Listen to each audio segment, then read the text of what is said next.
өөрөө ингэж жоохон таргалцгаад шууд өөртөө нөгөө түрээс автоматар хаалт тэгээд олон түмтэйгээ нийттэйгээ ингэж харьцаа байгаад өөртөө итгэлээ алдаад бүх юмнаас арагшаа суугаад за би л одоо ингээл нөгөө таргалцсан махлаг болцсон гэж хувь тавилантайгаа эвлэрээд өөрийгөө нийгмээс ингэ тусгаарлцдаг байхгүй юу.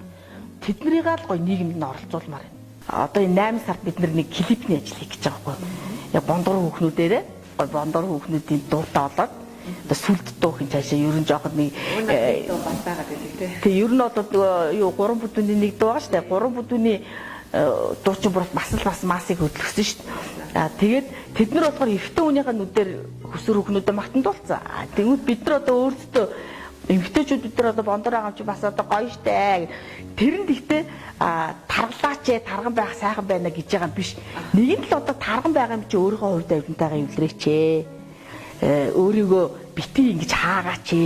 Бид нар одоо ямар хаашаа хоёр толгойтой юм уу?